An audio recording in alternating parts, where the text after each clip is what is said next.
네, 절대전략입니다. 토마토 투자클럽 김정수 전문가 이야기 들어보겠습니다. 안녕하세요. 네, 안녕하세요. 반갑습니다. 정수자 김정수 전문가입니다. 네, 오늘장 한마디는 요즘 들어서 동일한 이 주제를 계속해서 좀 강조해 주시는데 어떻게 뭐 좀 달라졌나요? 오늘장 한마디 어떻게 잡으셨어요? 오늘 창 한마디는 이제 연말, 이제 연초 이 수익 키워드로서 자, 지난주부터 계속 말씀드리고 있는 부분인데요. 지금 시장에 일단 큰 축과 작은 축, 이걸 분명히 구분을 하고 전략을 좀 세우셔야 좀 효율적으로 계좌 수익률이 좀 올라가지 않겠느냐. 네, 저는 이렇게 좀 판단을 좀 하고 있고, 그래서 이제 큰 축, 지금 시장에서 큰 판이 어디서 만들어지고 있느냐. 그죠? 그래서 일단 이 부분을 정확하게 좀 알아야 되지 않겠느냐. 그래서 큰 축으로 제가 여러분들에게 이야기했었던 거는 이제 바이오 제약에서 제가 이제 CMO, 그죠? CMO, 녹십자 홀딩스를 비롯해서 뭐 바이넥스, 삼성 바이오로직스, 뭐 SK 케미칼 다 아실 겁니다. 그리고 이걸 놓치신 분들은 제가 mRNA를 해야 된다. 왜냐하면 이번에 코로나 요 치료제의 이 백신이 이 플랫폼이 mRNA를 기반으로 하는 거기 때문에 그래서 제가 올렉스 여러분들에게 5만 5, 6천 원대부터 추천했던 거 다들 기억하실 겁니다. 그다음에 에스팜을 비롯해서 RNA가 이제 DNA를 점령할 거다. DNA 점유율을 점점 뺏어올 거다. 이렇게 이제 제가 방송 통해서 여러 번 이야기했잖아요. 한 2달 넘었는데 이게 이제 바이오제약 메인 추익이고요.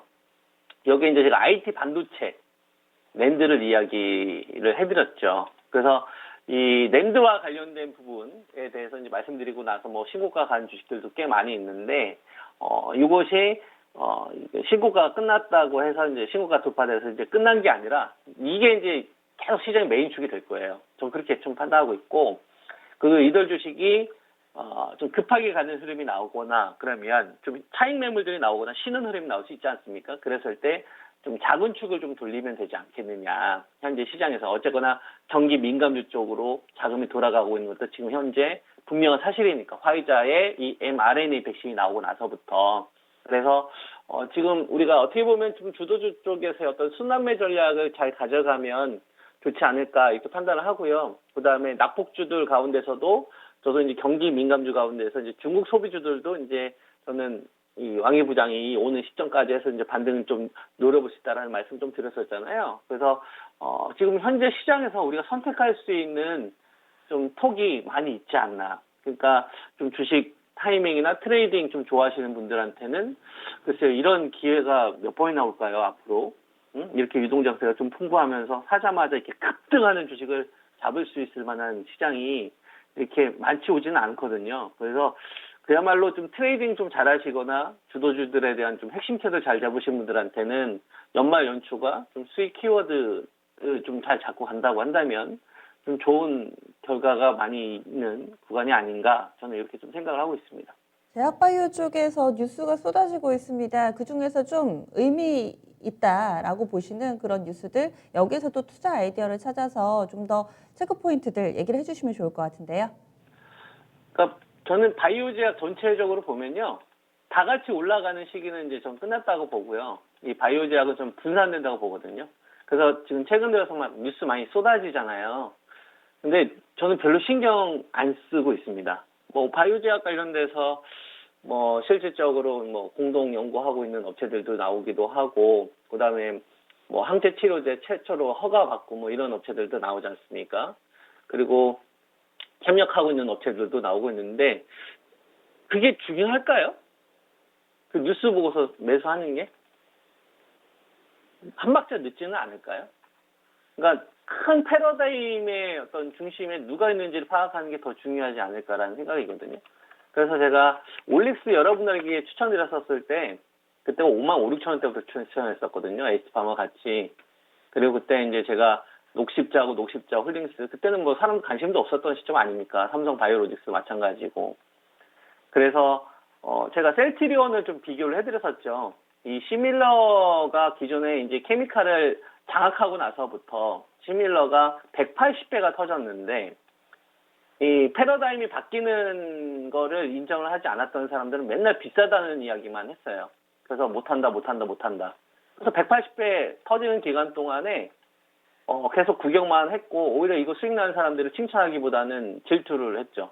그러니까 우리가 2000년 뭐 부동산을 치게 되면 2000년도에 뭐 이대의 상권과 신촌의 상권과 지금은 차라리 연남동이 더 핫하지 않습니까? 이렇게 중심축이 바뀌고 있는데 그러니까 바이오작도 마찬가지다 이거죠. 시장의 핫 키워드가 바뀌게 되면 지금 저는 내년도 이제 1월 달에 JP모건 컨퍼런스 콜이 있는데요.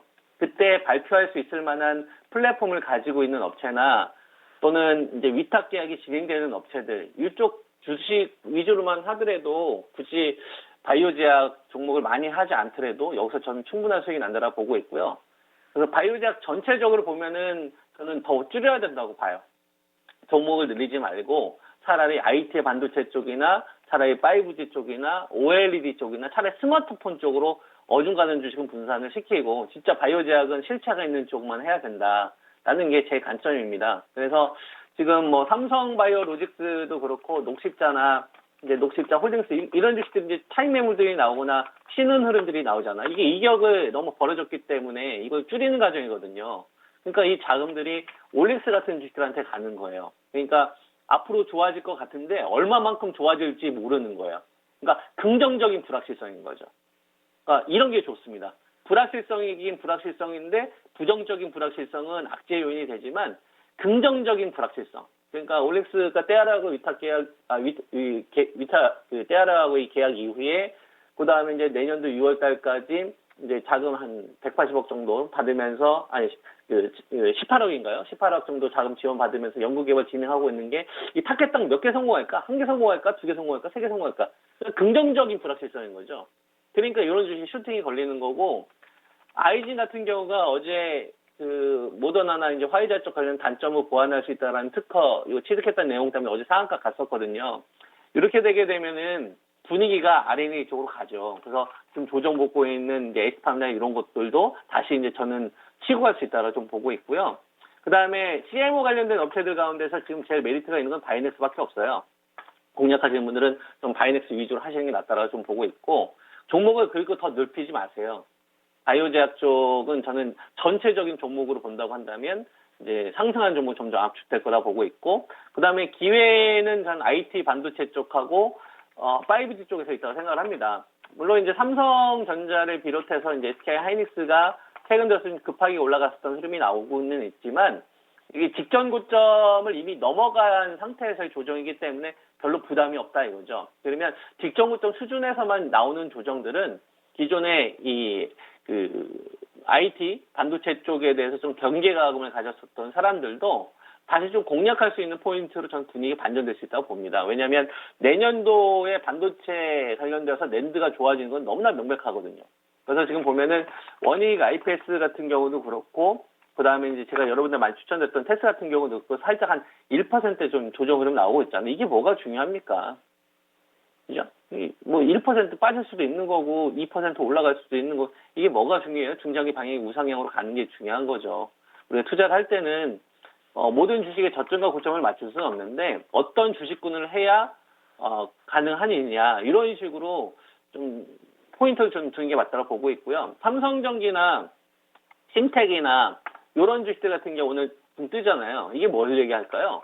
BH나 이런 애들이 앞으로 어떤 흐름이 나올 것이냐를 얘기하고 있는 거라고 저는 생각을 하거든요. 그러니까 뭐 삼성전기 같은 경우는 보면은 RF PCB 쪽 관련된 부분하고 그 다음에 이 차량용 쪽으로 한다는 이 모멘텀, 그러니까 사업의 체질 변화 두고 신텍 같은 경우도 보면은 이 연성, 이 회로기판 요거에서 이제 DDR5 수혜주 부각되면서 지금 올라가는 거잖아요. 이렇게 되면 이제 BH 같은 애들도 이제 연동되지 않겠습니까? 그러니까 기존에 가지고 있었던 이 스마트폰 관련된 사업 이외에 5G 쪽 관련된 사업 부분까지 이제 부각할 수 있는 모멘텀이 이제 커지는 거니까요. 그리고 5G도 잘 보면 최근 들어서 악재가 많이 줄어들었습니다. 그러니까 그동안 이제 3분기 실적 부진에 대한 부분 때문에 이제 제대로 된 시세가 안 났었거든요. 그래서 오늘도 보면은 KMW도 한 7만 2, 3천 원에서 왔다 갔다 하다 여기서 이제 안착되는데 그러니까 방어 요소는 형성된 것 같아요. 그러니까 야 여기서는 일단 최악의 어떤 국면을 좀 지나간 것 같다. 실적도 안 좋고, 그 다음에 실적도 안 좋고, 그 다음에 이제 다른 섹터들에서 거래량도 이제 별로 없으니까 별로 관심이 없는 건데, 더 나빠지진 않겠구나. 그럼 좋아질 수 있을 만한 포인트만 좀 줄래? 그러면 이게 이제 12월 달에 이제 주파수 경매가 있으니까 그 시점이 다가오면 다가올수록 이제 매도하려고 하는 사람들보다 매수하려고 하는 사람들이 이제 늘어나가야 되겠죠. 그리고 다산 네트워크나 이런 주식들이 흐름을 통해서 우리가 이제 알 수가 있죠. 5G 죽일 생각이 없구나. 속도 조절이라는 걸 얘네들이 하고 있는 건데, 이제 우리가 미리 터진, 그러니까 시장을 좀 장악했었던 바이오 제약 분들에서는 좀 차익 실현이 나오는 이 부분과, 그 다음에 IT 반도체 쪽에서 이제 순환매를 좀 돌리고 있는 이런 포인트, 여기에 이제 빈자리들을 이제 OLED 관련된 섹터들과 5G들 메꿀 수가 있겠구나. 그리고 중간에 중국 소비주 정도가 이제 한 번 정도 이제 반등 흐름이 나오는 거죠. 그죠? 이런 식으로 자금을 돌리는 구조가 저는 형성되고 있다라 보고 있고, 경기 민감주들 자체가 같이 움직이는 시장은, 그러니까 뭐 화학, 철강, 그다음에 오늘 증권주들 같은 움직임도 되게 좋지 않습니까? 이건 뭐냐면 지금 시장에서 대기 매수세가 되게 강하다는 걸 의미를 해요. 그러면 이런 거는 우리가 함부로 하락장을 예상해서는 안 됩니다. 기존에 시장 좀 장악했던 주도주들이 완전히 무너진 다음에 이게 고점이다라고 생각을 해도 되거든요. 그러니까 제가 지난번에 2460 무너지기 전까지는 계속 상방을 열어놔야 된다. 함부로 하라고 얘기하지 마. 이런 얘기 많이 해드렸잖아요. 마찬가지인 거예요. 그러니까 고점에 대해서 경계를 하는 거는 느낌으로 하는 게 아니라 느낌, 왠지 고점일 것 같고 너무 많이 올라서 빠질 것, 이런 느낌으로 하는 게 아닙니다. 그런 느낌으로 하는 게 아니라 명백한, 모든 사람들이 납득할 수 있을 만한 악재가 등장을 한다거나 기존의 주도주들이 무너진다거나 이런 중심축이 이렇게 꺾여야 되는 거거든요. 그 전까지는 우리가 지금 활용할 수 있는 키워드를 최대한 좀 활용을 해서 수익을 내는 게 중요하겠죠. 그래서 이런 것들 좀 차분하게 잘 대응하셔서 어떤 뭐 좋은 결과 맞이하셨으면 좋겠습니다. 시청자분들도. 네. 네, 고맙습니다. 예, 감사합니다. 네, 절대 전략은 토마토 투자 클럽 김정수 전문가와 함께했습니다.